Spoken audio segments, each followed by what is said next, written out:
Comedy is subjective. There's a lot of it out there too. Not all of it will be for everyone. For example, I detest Mrs. Brown's Boys, but for some reason other people like it. Fine, I don't get it, and I question those people a lot, but if they want to like it, that's on them.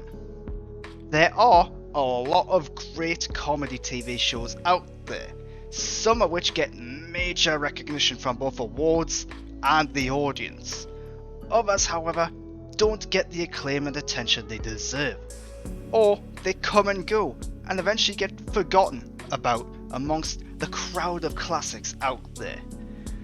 These are some of the most underrated TV comedy shows that I can think of. Let me know what yours are in the comments feedback down below, but let's get straight into it with Becca. Becca is a TV comedy sitcom style formula, a very classic sitcom starring Ted Danson. This was sort of his follow-up to Cheers, what he'd done after that, and before he got the white hair and started to transition into more dramatic roles as well. So Becca is about an angry, grumpy doctor.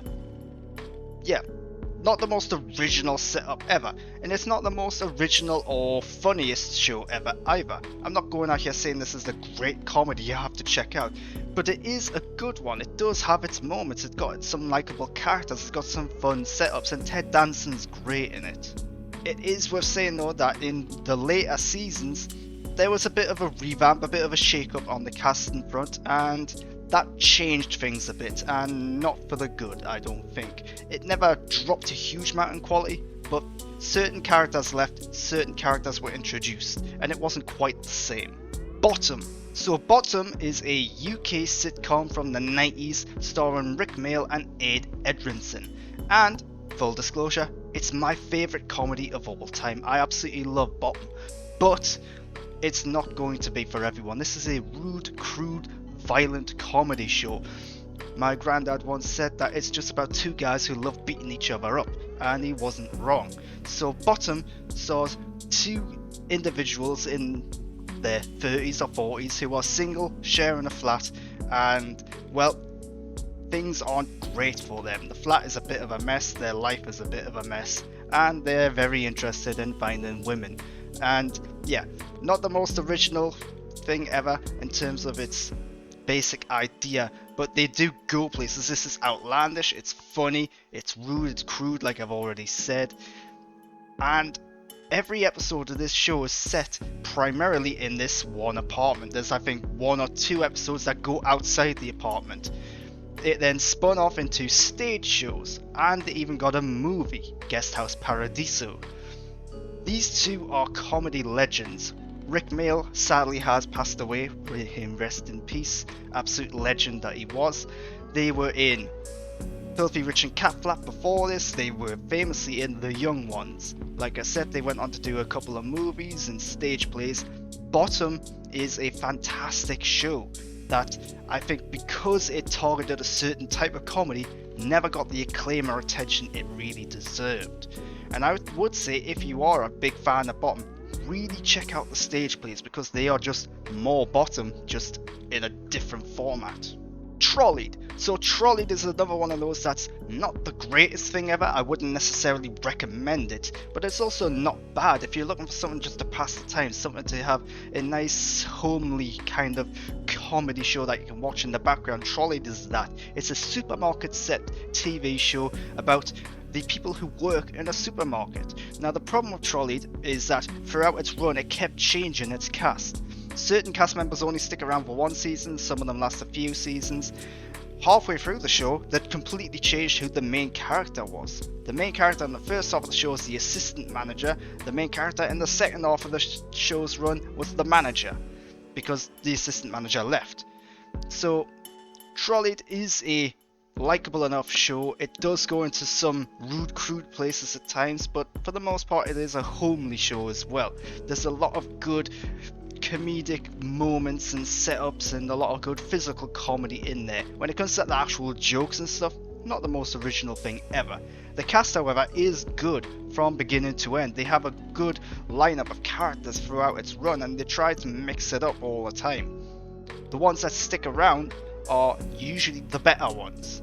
But as the show progressed, I do think it got into some silly territory. There were some good Christmas episodes which were like not feature length but extended episodes, and it started to get into more dramatic areas as well as it started to tell a more overarching narrative. But yeah, Trolleyed, not bad, but also not good. Might be worth considering. Brooklyn Nine-Nine. Brooklyn Nine-Nine might be legitimately the best written, the best produced show that I'm going to talk about today.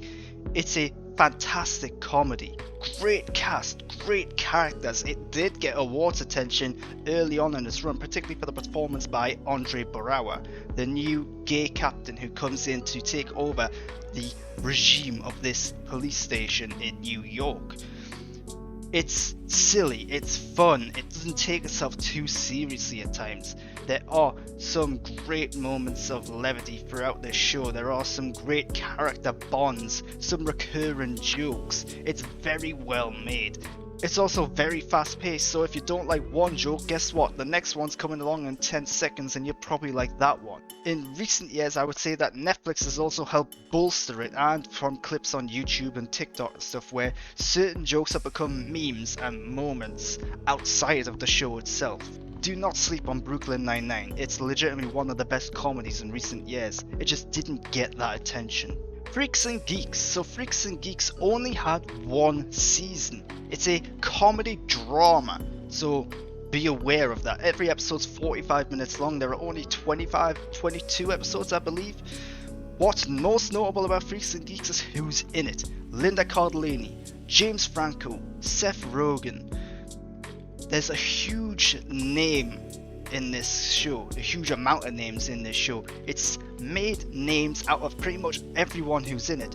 Every time someone shows up, say, oh, it's that person, oh, it's that person. From this show, this is where all of these actors made their name. This is where they started their careers, and for good reason, because this is a fantastic show that should never have been cancelled. Sadly, it just didn't get the viewers at the time, and that's why it was cancelled. It had nothing to do with the quality of the show, because the quality of the show is very, very good. It's consistently funny. It dives into some serious topics and manners, and like I said, the cast is fantastic.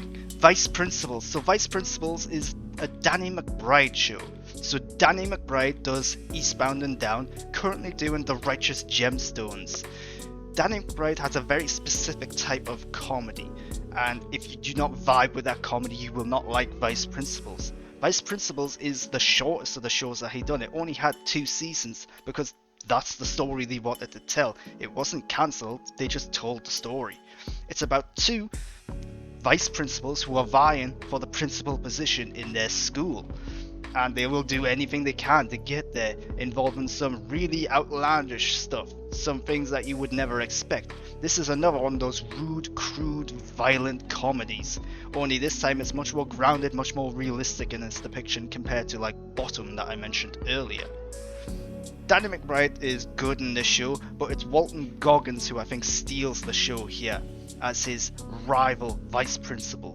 Nathan For You. So Nathan For You is an interesting one that I'm talking about today because depending on your opinion, it may or may not be fictional. So I like to think that Nathan For You is not fictional, that it's actually documentary reality style programming. Although there are definitely moments that are fictionalized, that are exaggerated, particularly towards the end of the series' run. So, Nathan For You, what's it all about? Nathan Fielder came in and basically tried to give advice to struggling businesses, giving them certain ideas and concepts that they should do. And on the surface, on paper, they're ridiculous, but they do them anyway. And the results are hilarious. This is legitimately one of the funniest shows I've ever seen. But again, did it actually happen? Are these actually really going on? Who knows for certain? Towards the back end of the show's run, it had multiple seasons. It started to delve into multi-part episodes. It started to go into different focuses a bit, where there was a search for one of the people, the recurrent character's long lost love, and it was entertaining still, but again, was it legit? I don't know. Glow. So Glow was a Netflix show based on real life events and people. Sort of. Inspired by them is more accurate. It's about female wrestlers in the gorgeous ladies of wrestling promotion that existed in the 1980s. It only lasted for 2 seasons. It did get renewed for a 3rd season, but due to COVID, due to delays, it ended up getting cancelled because Netflix didn't want to pay for the contracts that were still ongoing. So, Glow, no more. Fantastic cast. Mark Maron, Alison Brie, Betty Gilpin. Fantastic cast, fantastic actors, very funny. There was some dramatic moments in there. It was more of a comedy drama than a full-on comedy. The sets, the production, the music, the lighting, it was all really good looking to watch. And as a show about wrestling, it's probably one of the best ones we've ever had. And for certain cast members like Mark Maron, like Betty Gilpin, I would say it helped bolster their careers a bit further. Glow is really a special show, and it's very disappointing that it got cancelled. The last show I'm talking about today is A Touch of Cloth. You might not have heard of A Touch of Cloth. It's a very Naked Gun inspired spoof of detective TV shows. And with that being said, that means it's got a very specific style of comedy. It's constantly hitting you with jokes and innuendo and slapstick humour. Some of the stuff is very on the nose. Some of the stuff's not the most original stuff ever. Some of the stuff is blink and you'll miss it. But it's there. Sometimes it's in the background, sometimes it's in the foreground, sometimes it's right in your face. But I think it is funny. I think it is sometimes smart. I think its hit ratio of jokes is more in the positive than it is the negative.